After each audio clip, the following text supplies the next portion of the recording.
예수님이 떠나신다는 말씀 때문에 제자들은 그 마음에 근심이 가득하게 되었습니다. 예수님께서 제자들을 위해 성령께서 오실 것이라고 여러 차례 말씀하셨지만 그 말씀이 제자들에게는 큰 위로가 되지 못하는 것 같습니다. 그래서 예수님은 마음에 근심이 가득한 제자들에게 이렇게 말씀하셨습니다. 오늘 본문 16장 5절인데요. 지금 내가 나를 보내신 이에게로 가는데 너희 중에서 나더러 어디로 가는지 묻는 자가 없고 도리어 내가 이 말을 함으로 너희 마음에 근심이 가득하였도다. 이렇게 말씀하십니다. 예수님의 이 말씀은 만일에 너희가 내가 어디로 가는 줄 안다면 너희 마음에 그렇게 크게 근심하지 않을 것이라는 말씀입니다. 이와 비슷한 말씀을 예수님은 14장에서 하신 적도 있습니다. 14장 28절인데요. 내가 갔다가 너희에게로 다시 온다 하는 말을 너희가 들었으나 나를 사랑하였더라면 내가 아버지께로 감을 기뻐하였으리라. 아버지는 나보다 크심이라. 그러니까 주님께서 제자들을 떠나신다는 말은 아버지께로 가심이고 아버지께로 가신다는 말은 주님께서 높아지심을 의미하고 영광 받으심을 의미합니다. 그러나 주님이 떠나가신다는 이 말씀의 의미를 제대로 이해하지 못하는 제자들은 그 마음에 근심이 가득합니다. 그래서 예수님은 자신이 떠나가시는 그 일의 실상, 그 참된 의미에 대하여 계속해서 제자들에게 말씀하셔야 했습니다. 오늘 본문 7절인데요. 그러나 내가 너희에게 실상을 알리노니 내가 떠나가는 것이 너희에게 유익이라. 내가 떠나가지 아니하면 보혜사가 너희에게로 오시지 아니할 것이요 가면 내가 그를 너희에게로 보내리니. 성령께서 오신다는 것은 주님의 떠나가심의 결과입니다. 주님이 떠나가신다는 것이 무슨 의미였어요? 주님의 영광 받으심, 높아지심의 의미였습니다. 그렇다면 성령의 오심은 주님의 높아지심, 영광 받으심의 결과라는 말입니다. 그래서 주님께서는 내가 가서 그를 너희에게, 누가 보내요? 내가 가서 그를 너희에게 보내리라 말씀하신 것입니다. 제자들은 이 그리스도께서 자신을 떠나 아버지에게로 가신다는 말씀도 뿐만 아니라 성령께서 자신들에게 오신다는 그 말씀의 의미도 잘 알지 못하고 있습니다. 그도 그럴 것이 제자들은 성령이 오시는 것을 세상의 마지막에 일어날 일들로 그렇게 기대하고 있었기 때문에 그렇습니다. 구약 성경에 보면 세상 마지막에 일어날 일들에 관한 예언들이 종종 등장합니다. 에스겔서 37장을 보면 여러분들도 잘 아는 본문인데요. 마지막 때에 하나님이 자기 백성들을 무덤에서 불러내어 다시 살리신다는 약속을 하시면서 마른 뼈들이 다시 살아나는 환상을 선지자에게 보여줍니다. 그런데 37장 11절을 보면 이 마른 뼈들이 바벨론 포로로 잡혀간 이스라엘 백성들을 상징한다고 그렇게 하나님께서 에스겔 선지자에게 해석을 해 주십니다. 그래서 이 마른 뼈가 다시 살아나는 환상에는 여러 가지 예언들이 함축되어 있는데요. 먼저는 이 세상을 창조하신 하나님께서 세상을 다스리는 사망의 권세를 폐하시고 죽은 자를 다시 살려내시는 죽은 자들의 부활에 관하여 약속하고 계시고, 그리고 또 한편으로는 바벨론 포로로 잡혀가 소망 없는 이스라엘, 지금 예수님 시대의 이 제자들에게는 로마의 압제 아래에 있는 그 이스라엘을 회복하시는 것에 관한 예언을 에스겔서 37장은 마른 뼈들이 환생하는, 다시 살아나는 그 환상을 통해 우리에게 보여주고 있습니다. 그런데 제자들은 이 예언을 언제 일어날 것으로 알았어요? 세상의 끝에 마지막 날 일어날 일로 그렇게 알았습니다. 그런데 예수님의 부활에 대한 바울의 해석을 보면 고린도전 15장에 예수님께서 죽은 자 가운데서 부활하신 것은 세상 마지막에 죽은 자들이 다시 살아날 것에 대한 첫 열매라고 말씀하고 있고, 예수님께서 부활하셨기 때문에 세상 끝에 모든 죽은 자들이 반드시 부활한다고 그렇게 해석하고 있습니다. 만일에 세상 끝에 죽은 자들이 다시 부활함이 없으면 예수 그리스도도 죽음에서 다시 부활하지 않으셨을 것이라고, 예수 그리스도께서 죽음에서 부활하신 것과 세상 마지막에 죽은 자들이 다시 부활하는 것을 서로 하나의 사건으로 밀접하게 연결되어 있는 것으로 그렇게 설명하고 있습니다. 에스겔서 37장에 이 부활과 이스라엘 백성에 대한 회복의 예언은 또 다른 예언과 연결되어 있는데요, 그 예언은 다름 아니라 성령에 관한 예언입니다. 에스겔 37장을 보시면 마른 뼈들이 움직여서 서로 붙고 근육이 돋아나고 새살이 붙어서 일어납니다. 그러나 사방으로부터 생기가, 하나님의 영이 불어와서 그들에게 들어가기 전까지는 그들은 살아나지 못합니다. 하나님의 영이 그들에게 들어감으로써 비로소 그들은 살아나는 존재가 됩니다. 그것은 역시나 이스라엘의 회복에 관한 예언이기도 했습니다. 성령이 오심으로 죽은 자가 다시 살아나듯 지금 하나님의 백성들인 이스라엘이 성령의 오심으로 인해 회복될 것을 에스겔서 37장은 말씀하고 있습니다. 그러니까 에스겔서 37장에 어떤 예언들이, 세상 마지막 때에 일어날 어떤 예언들이 그 환상 속에 포함되어 있어요? 적어도 지금 제가 말씀드리는 것은 세 가지 내용의 예언들이 있습니다. 죽은 자들의 부활과 이스라엘의 회복과 성령의 오심입니다. 그런데 제자들은 이 모든 일들이 세상 마지막에 일어날 일들로 그렇게 기대하고 있었습니다. 그러니 예수님께서 자신이 가시고 성령이 오신다는 그 말씀의 참된 의미를 이해할 방법이 없었습니다.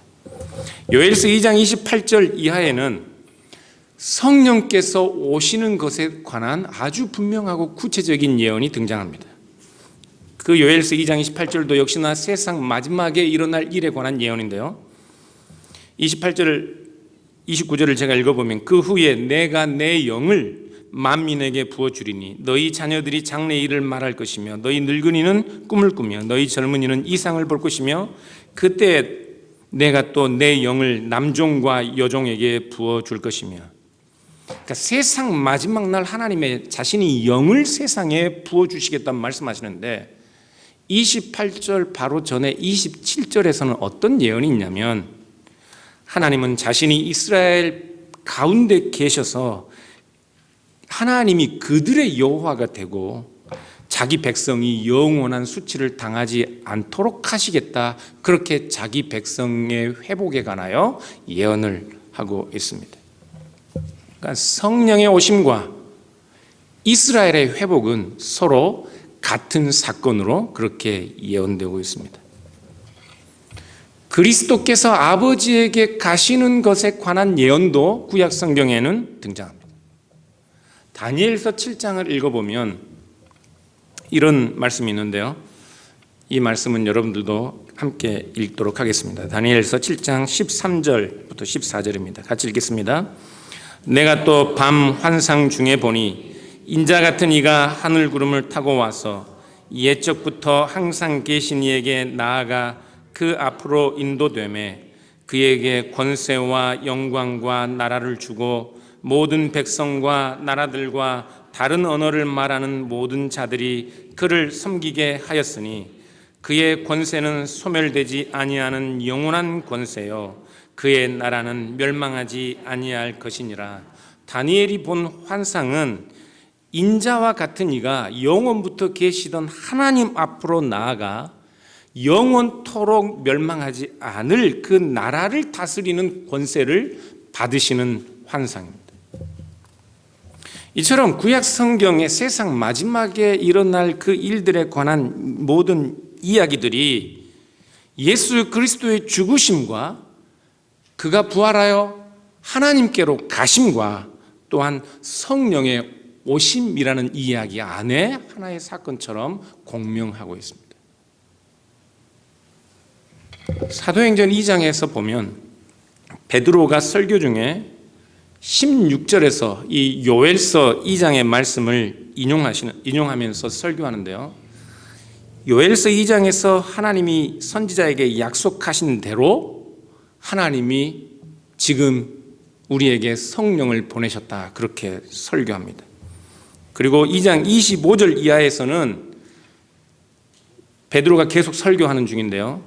사도행전 2장 25절 이하에서는 다윗의 시편들을 여러 곳 인용하면서 다윗이 선지자처럼 그리스도의 부활을 미리 내다보고 예언하였다, 그렇게 다윗의 시편을 해석하고 있고, 33절에서는 하나님이 친히 이 예수를 높이심에 그가 약속하신 성령을 아버지께 받아 우리에게 부어주셨다, 그렇게 설명하고 있다. 그러니까 오늘 요한복음 16장에서 예수님께서 아버지께로 가시고 또한 성령께서 오시는 이 이야기는 구약 성경의 세상 마지막 날에 일어날 일들로 예언된 그 모든 내용들의 성취인데, 문제는 그것이 세상 마지막, 세상의 끝이 아닌 것처럼 보이는 그 제자들의 시대에 세상 마지막에 일어날 그 일이 미리 성취된 것으로 예수님이 말씀하고 있기 때문에 제자들은 예수님의 가심과 성령의 오심에 대하여 그 참된 의미, 실상을 이해하지 못하고 있는 것입니다. 제자들의 마음이 근심이 가득한 것은 예수님이 가시고 성령이 오신 것에 대한 바른 이해, 참된 이해, 그 실상에 대한 이해가 없었을 뿐만 아니라 그 일에 대한 관심이 없었기 때문에 그들은 주님께서 아버지에게 가신다, 미리 여러 차례 그 의미가 무엇인지 말씀하였어도 그들은 여전한 근심에 사로잡혀 있는 것입니다. 그래서 주님께서는 내가 너희에게 실상을 말하노니 하고 말씀하시며 제자들로 하여금 주님께서 가시고 성령이 오심에 참된 의미를 깨달으라, 그렇게 제자들에게 말씀하셨던 것입니다. 주님이 떠나가심의 실상을 말씀하시면서 주님은 제자들에게 그것이 오히려 너희에게 유익이라 말씀하셨습니다.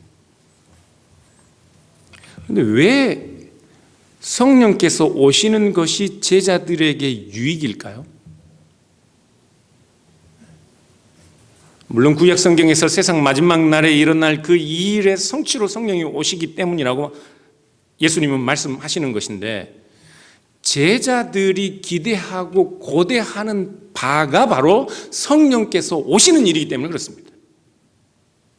그들은 그 일의 실상을 잘 알지 못하고 있지만 실제로 그들이 구하는 것, 실제로 그들이 예수님을 따르며 내 목숨을 바치겠습니다, 실제로 지금 유대인들이 자신들의 목숨을 내어놓고 로마의 항쟁을 벌이며 전쟁을 일으키기까지 그들이 구하는 것, 그것을 성취하시는 것이 성령께서 오시는 것이기 때문에 그렇습니다.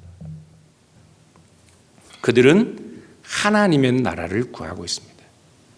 그들은 영원토록 패하지 않을 하나님의 통치를 구하고 있습니다. 그 하나님의 통치를 구하며 그 하나님의 나라를 이 땅에 세우기 위해 그들은 자신들의 힘과 열심과 능력으로 전쟁을 벌이고 예수님께 자신들의 목숨을 바치겠습니다 고백하였습니다. 그러나 그 나라가 그들이 기대하는 방식이 아니라 그리스도 예수 십자가에 못 박혀 죽으시고 부활하시고 아버지께로 가시는, 그리고 그들에게 주님께서 보내시는 그 성령을 통하여 그들이 기대하고 소망하던 나라가 계시되고 시작되고 있는 것입니다. 마지막 때에 일어날 것으로 기대하고 있던 그 일이 지금 그들에게 일어나고 있습니다. 성령께서 예수 그리스도를 통해 계시하시는 그 나라를 위하여 그 백성들에게 오셔야 하는 이유가 있습니다.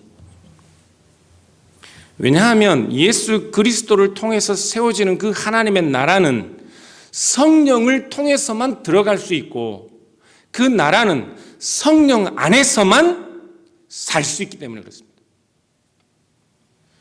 유대인들은 하나님의 나라를 기대하며 자신들의 힘과 열심으로 그 나라를 세우고 그 나라에 들어갈 것으로 기대했지만 예수님께서 세우시는 예수 그리스도를 통하여 세우시는 하나님의 나라는 성령을 통하여 들어가는 것이고 성령 안에서만 그 나라를 누릴 수 있는 것입니다. 그래서 성령께서 오시는 것이고 그래서 그 나라를 소망하고 있는 자들에게 성령께서 오시는 것이 너희에게 유익이라 말씀하셨던 것입니다.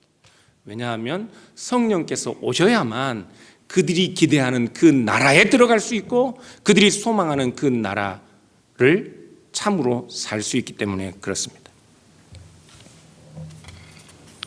그렇다면 성령을 받은 제자들, 성령을 받은 사람들은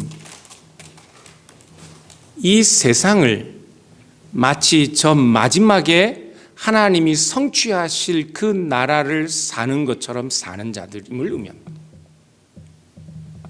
하나님께 세상 마지막에 성취하시기로 한 그 일을 미리 예수 그리스도와 함께 지금 역사적으로 보면 2000년 전에 이미 이 역사 속에 그 일을 시작하셨습니다. 세상 마지막 종말에 일어날 일, 세상 마지막에 우리가 살 하나님의 영원한 통치를 미리 지금 여기서 살도록 하셨습니다. 우리는 세상 마지막에 영원토록 성령 안에서 하나님의 얼굴을 보며 살 것인데 이미 예수 그리스도를 통하여 세우신 그 하나님의 나라를 성령 안에서 예수 그리스도와 함께 살도록 하나님이 우리를 성령 안에서 하나님의 나라로 부르셨습니다. 그러므로 성령을 받은 제자들은, 성령을 받은 우리는 이 세상을 사는 사람들과 전혀 다른 방식으로 사는 사람들, 세상을 살지만 이 세상을 사는 사람들과 하나님을 알지 못하는 사람들과 성령을 받지 못한 사람들과는 전혀 다른 방식으로 사는 사람들이라고요. 제자들은 하나님의 나라를 힘과 권력으로 세우는 줄 알았습니다. 능력으로 세우는 줄 알았습니다. 그래서 그런 생각으로 하나님 나라를 위하여 그들의 손에 검과 창을 들었습니다. 그들의 눈은 증오와 미움과 경계하던 눈빛으로 가득 차 있었습니다. 그러나 이제 성령이 오셔서 하나님의 나라를 살게 하신 그 사람들의 삶은 그들이 굳게 잡았던 검과 몽치를 내려놓고 손에 힘을 풀고 그 눈에 증오와 미움과 경계하던 눈빛을 없애고 겸손과 사랑과 용서와 화해와 부드러움으로 사는 자들을 의미합니다. 세상은 여전히 교회를 향하여 하나님을 믿는 사람들을 향하여 적대감과 미움을 표시할 것이지만 그럼에도 불구하고 성령 안에서 하나님의 나라를 사는 사람들은 끝없는 사랑과 오래 참음으로 십자가의 그리스도를 증거하며 그들도 그리스도께서 가신 그 길을 함께 가듯 하나님의 나라를 성령 안에서 살게 되는 것입니다. 오른뺨을 맞으면 왼뺨도 돌려내는 삶의 방식으로 사는 것이라고. 어렵죠. 어렵죠. 우리가 이 삶의 방식으로 살도록 하나님 나라로 초대받았기 때문에 성령께서 오시는 것이 우리에게 유익이라고요. 우리가 살아야 하는 하나님의 나라는 이런 세상입니다. 그런데 우리가 반드시 그런 세상을 살아야 함에도 불구하고 우리는 살지 못하기 때문에 성령께서 오신 것이고 그래서 성령이 우리에게 오심이 우리에게 유익이라고요. 속옷을 달라 하면 속옷을 달라 하면 겉옷을 줘야 하고. 이게 뭐 바뀐 것 같은데요. 유대인들은 원래 겉옷을 취해가지는 않습니다. 로마인들도. 그 당시에는 이 밤이 되면 너무 춥기 때문에 겉옷을 빼앗아 가는 것은 생명을 위협하는 거예요. 그래서 그 사람에게 욕심을 부려도 속에 입은 옷을 빼앗아 가지 겉옷을 빼앗지 않습니다. 속옷을 빼앗아 가면 겉옷까지라도 내어주란 말씀. 오리를 끌고 가서 너희에게 강제 부역을 시키는 로마인들에게 검과 몽치를 휘두를 생각을 하는 것이 아니라 심리로 따라가서 그들에게 봉사하라 말씀하고 있습니다. 그것이 하나님의 나라를 사는 방식입니다. 어려워요. 불가능합니다. 그래서 성령이 오셨다니까요. 제자들처럼 이해가 없으셔. 네.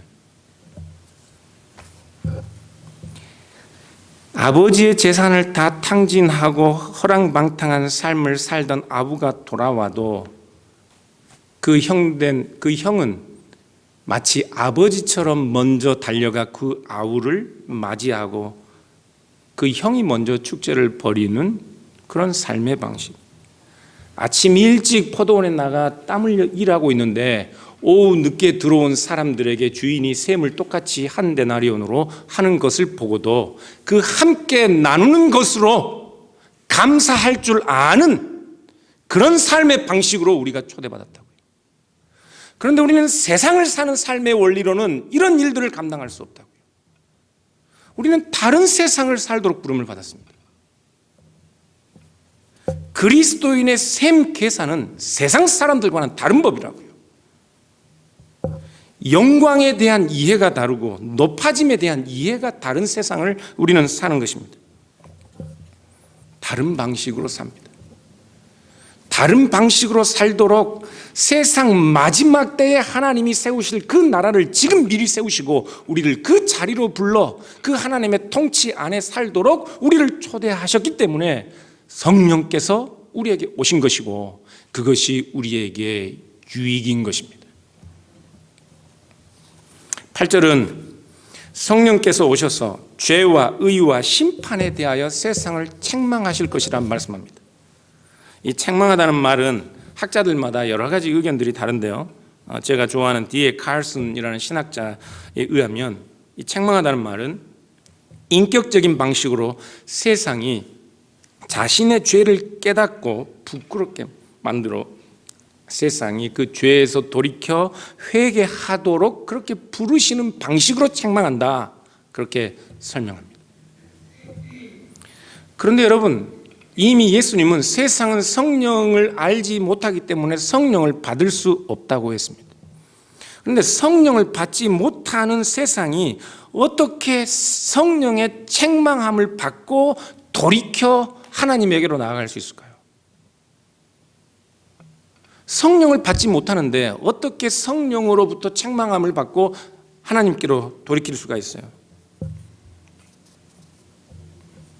성령은 제자들을 통하여 성령이 오셔서 성령을 받은 자들을 통하여 세상을 책망하십니다. 우리에게 오시는 성령께서는 성령을 받은 우리로 하여금 우리 가운데 영원토록 거하시며 우리로 하여금 이 교회를 통해 세상을 책망하십니다. 이 교회는 하나님이 이 세상을 책망하시는 성령의 도구입니다. 교회가 세상을 책망한다고요. 오늘날은 좀 거꾸로 됐어요. 세상이 교회를 책망하고 있지만 교회는 본래 성령이 이 세상을 책망하시는 성령의 도구입니다. 성령께서 우리를 통하여 세상을 책망하시는 내용이 무엇인지 9절부터 11절까지 말씀하고 있는데요. 함께 읽어보겠습니다. 죄에 대하여라 함은 그들이 나를 믿지 아니하며 의에 대하여라 함은 내가 아버지께로 가니 너희가 다시 나를 보지 못하며 심판에 대하여라 함은 이 세상 임금이 심판을 받았습니다. 성령께서 오셔서 책망하시는 첫 번째 내용은 죄입니다. 성령은 죄에 대하여 교회를 통하여 세상을 책망하십니다. 그런데 죄에 대하여라 함은 그들이 나를 믿지 아니함이라 주님께서 말씀하시는데, 세상이 책망받을 가장 중요한 죄는 다름 아니라 불신앙입니다. 그리스도를 믿지 않는 것입니다. 우리 주님께서 요한복음 8장 24절에서 그의 명백한 표적과 참된 진리를 가르치는 그 말씀 앞에서 예수님을 거절하는 이들에게 그러므로 내가 너희에게 이르노니 너희 죄 가운데서 너희가 죽으리라 말씀하셨습니다. 예수님을 부정하면, 예수님을 믿지 않으면 생명을 얻지 못합니다. 소망이 없습니다. 왜냐고요? 우리 주님께서는 다름 아니라 세상의 죄를 위하여 오셨기 때문에 그렇습니다. 우리 죄를 위하여 주님께서 오셨기 때문에 그렇습니다. 요한복음 1장 29절에서 세례 요한은 예수님을 향하여 보라, 세상 죄를 지고 가는 하나님의 어린 양이다, 그렇게 선언하였습니다. 예수님은 세상 죄를 위하여 오신 분이십니다. 그런데 세상은 이 죄를 알지 못합니다. 우리가 죄인인 것을 알지 못해요. 세상에서 아무리 의롭고 또한 바른 목소리를 내는 사람이라도 그는 여전히 자기의 죄 아래 갇혀 있는 사람입니다. 철학자 임마누엘 칸트는 세상의 모든 사람들이 죄를 범함으로 죄는 보편적인 것이라 그렇게 말했습니다. 죄를 짓지 않는 사람은 세상에 단 한 사람도 없습니다. 그런데 세상의 어느 누구도 스스로 이 죄의 심각성을 깨닫지 못합니다. 교회를 다니지 않는 사람들은, 그리스도를 믿지 않는 사람들은 세상의 엄연한 죄와 불의와 악을 목도하고 그것을 비판하면서도 자기 자신이 죄인이라는 사실에 대한 인식은 가지고 있지 않습니다. 그렇기 때문에 우리의 죄를 위하여 이 땅에 오신 그리스도에 관한 아무리 많은 이야기를 들어도 자신의 죄를 보지 못하는 사람들은 그리스도를 우리 죄를 위한 중보자로, 우리를 위하여 대속의 피를 흘리신 하나님의 어린 양으로 그렇게 믿지 않습니다. 세상은 그 죄에 대하여 책망받을 것입니다. 우리는 죄에 대해 여러 가지를 말할 수 있습니다. 여러분들이 흔히 죄라고 생각하는 것들은 어떤 것들이 있습니까? 불순종도 죄고, 교만도 죄고, 거짓도 죄고, 욕심, 탐심, 정욕, 죄의 내용들을 열거하면 한계가 없을 수 있습니다. 그런 죄에서 자유로운 분들 계셔요? 그런데 다른 사람의 다른 죄들은 꼬집을 수 있으면서도 우리 자신이 가지고 있는 다른 죄들에 대하여는 우리가 주목하지 못한다고요. 이 모든 죄들의 가장 근본적인 자리에 바로 하나님을 모르는 것과 하나님을 믿지 않는 불신앙이 자리하고 있습니다. C.S. 루이스는 순전한 기독교라는 책에서 인간의 가장 심각한 죄는 교만이라 그렇게 말하고 교만에 대하여 자세히 설명합니다. 질투도, 욕심도, 권력욕도, 명예욕도, 경쟁의식도, 다른 사람에 대한 적대감도, 폭력도 모두 교만에서 나오는 것입니다. 그런데 이 교만이 뿌리박고 있는 것이 다름 아니라 불신앙입니다. 하나님을 믿지 않기 때문에 자기 위에 자기보다 더 크신 하나님이 있다는 사실을 믿지 않기 때문에 사람이 교만에 빠지는 것이라고요. 어느 집사님 이야기를 제가 들은 적이 있는데, 그분이 목사님들에게 실망한 나머지 설교도 마음에 안 들고 목사들이 사는 것도 마음에 안 들어서 자신이 직접 신학교 수업을 청강하셨다는 이야기를 들었습니다. 신학교 수업을 몇 번 청강하신 후에 그분의 결론은 신학교에서 배우는 것이 이 모양이니 목사들이 다 저 모양이라는 결론이었습니다. C.S. 리는 모든 것을 자기보다 아래로 보는 사람은 하나님을 믿는단 말에도 상상 속의 하나님을 섬기는 것이라고 그렇게 단정적으로 말했습니다.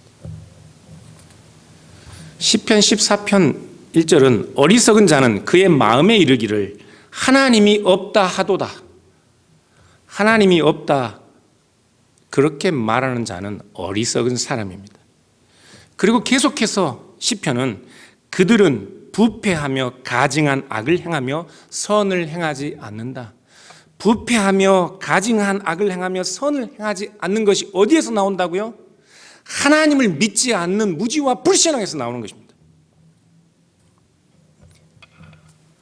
또 성경은 의에 대하여 책망하신다는 말씀에 대해서 주님께서는 자기 자신이 아버지께로 가시기 때문에 너희가 다시 나를 보지 못함이라고 그렇게 설명을 덧붙이셨습니다. 그러니까 내가 아버지께로 간다는 말씀이 그리스도의 높아지심, 영광 받으심을 의미하기 때문에 예수님은 그러므로 너희가 나를 보지 못한다, 그 상황을 대조적으로 말씀하신 것입니다.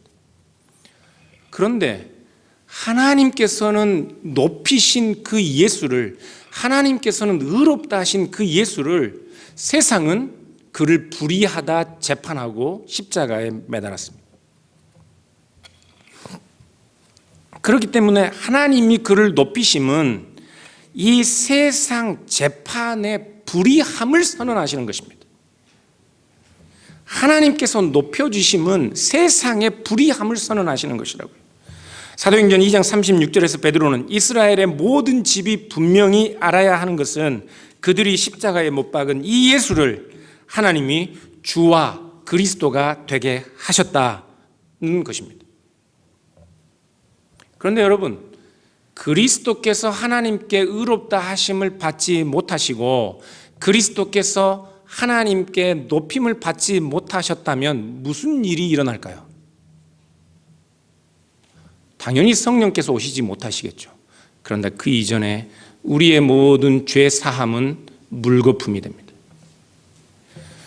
하나님께서 예수 그리스도의 의로우심을 증언하시고 증명하셔야 우리의 죄를, 불의한 우리의 죄를 위한 의로운 대속의 그리스도의 죽음이 선언되는 것처럼 그리스도께서 높아지시고 의롭다 인정받으심은 우리를 위하여 죽으신 그리스도의 대속의 죽음이 유효하다는 것에 대한 선언입니다. 그것은 하나님이 그리스도를 통하여 우리를 의롭다 선언하신 것에 대한 것이고, 그렇게 우리는 하나님 앞에 의로운 자로 이 세상이 스스로를 의롭게 여기는 것에 대한 책망하는 일로 우리 교회는 서 있는 것입니다. 우리는 의롭지 않은 자들입니다. 우리는 다 죄인이었습니다. 우리는 불의한 자들입니다. 우리는 세상에 있는 사람들처럼 스스로를 의롭게 여기는 사람들이었습니다. 그러나 예수 그리스도로 말미암아 우리는 우리의 죄를 깨닫고 이제 우리가 우리의 힘과 능력과 우리의 지혜와 우리의 의로 의로운 것이 아니라 예수 그리스도의 공로와 그의 의로 말미암아 의롭다는 사실을 깨닫게 된 것입니다. 우리는 그리스도의 의가 아니면 의로울 수 없습니다. 세상은 우리의 죄에 대하여 무지한 뿐만 아니라 우리의 능력에 대하여도 무지합니다.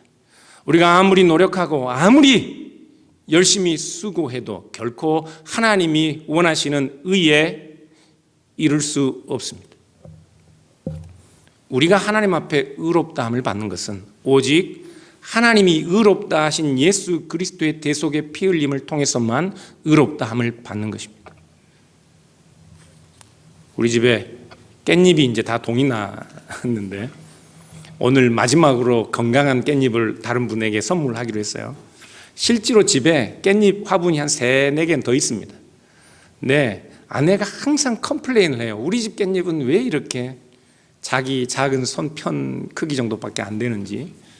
그러더니 급기야는 집에 있는 이 식물 영양제를 물에 타서 뿌리기 시작했습니다. 10대 1로 희석해서 써야 하는 것인데 제가 분명히 10대 1로 희석하라고 했거든요. 근데 10대 1로 희석하더니 나중에 더 뿌린 것 같아요. 그래서 다 말라 죽었어요. 타 죽었어요. 우리의 열심으로 우리의 정성으로 안 되는 일도 있습니다. 우리의 능력을 알아야 한다고. 우리의 능력의 한계를 알아야 됩니다. 우리가 의롭게 되는 것 우리의 힘으로 안 되는 것이라고요. 그렇다면 우리가 세상에 대하여 세상이 의롭지 않음을 어떤 방식으로 책망할 수 있습니까? 우리는 하나님 앞에 의로운 자들입니다. 하나님 우리를 의롭다 하셨습니다. 그런데 어떻게 세상의 불의함을 우리가 책망할 수 있어요?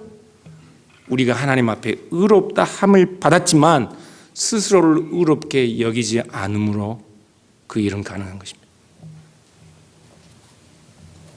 자기 자신에 대하여 과신하지 않음, 자기 자신의 능력을 자랑하지 않음으로 언제나 겸손하고 언제나 하나님께 만 달란트 빚진 자처럼 사는 것. 그래서 100데나리온 빚진 자를 두들겨 패고 감옥에 가두는 자처럼 살지 않는 방식으로 세상의 불의를 책망하는 것입니다. 용서하고 화해하고 참아주고 사랑함으로써 그렇게 그리스도로 말미암아 의롭게 된 우리는 세상의 불의함을 책망할 수 있습니다.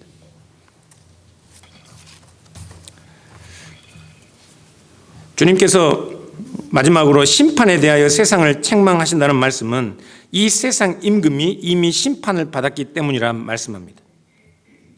우리 주님께서는 자신의 십자가의 죽음을 내다보시며 이제 이 세상에 대한 심판이 이르렀으니 이 세상의 임금이 쫓겨나리라. 내가 땅에서 들리면 모든 사람을 내게로 이끌리라. 그렇게 말씀하셨습니다. 누가복음 10장에서 예수님은 제자들을 마을마다 보내시는데 그들이 마을에서 귀신들을 쫓아내고 난 후에 예수님께 돌아와 예수님, 우리가 당신의 이름으로 귀신을 쫓아냈습니다 하자 누가복음 10장 18절에서 예수님은 내가 사탄이 하늘로부터 번개같이 떨어지는 것을 보았다. 그렇게 말씀하셨습니다. 그리고 누가복음 11장 20절에서는 내가 만일 하나님의 손을 힘입어 귀신을 쫓아낸다면 하나님의 나라가 이미 너희 가운데 임하였다. 그렇게 말씀하셨습니다. 사랑하는 여러분, 우리는 전에 세상의 공중 권세 잡은 자의 통치를 받으며 살았습니다. 그러나 예수 그리스도인 십자가에 죽으시고 하늘에 오르심으로 우리 위에 왕 노릇하는 세상 공중의 권세 잡은 자를 심판하시고 이제는 우리를 자기 자신에게 이끌어 하나님의 통치를 받도록 하셨습니다. 우리는 심판받은 왕이 다스리는 세상을 삽니다. 그러나 우리는 그 왕의 다스림을 받는 존재가 아니라 세상의 공중 권세 잡은 자를 심판하신 그리스도의 권세 아래 사는 자들입니다. 세상을 덮고 있던 흑암이 심판을 받고 이제 우리는 빛 가운데 빛의 자녀들로 나타나 하나님의 다스림을 받고 삽니다. 말씀을 맺겠습니다. 사랑하는 여러분, 성령께서 우리에게 오셨습니다. 그리고 우리로 하여금 하나님이 우리의 왕 되신 그 나라를 살도록 하셨습니다. 우리의 힘으로는 그 나라를 살 수 없기 때문에 성령께서 오셨고, 그래서 성령의 오심이 우리에게 유익입니다. 그리고 우리에게 오신 이 성령은 우리를 통하여 이 세상을 죄와 의와 심판에 대하여 책망하십니다. 여러분은 성령께서 세상을 책망하는 성령의 도구들입니다. 그러므로 여러분의 삶이 참으로 이 세상을 책망할 수 있는 성령에 의하여 움직이고 성령의 다스림을 받는 이 세상 법이 아닌 하나님 나라의 다른 법으로 사는 그런 삶이 될 수 있기를 주님의 이름으로 축원합니다. 기도하겠습니다.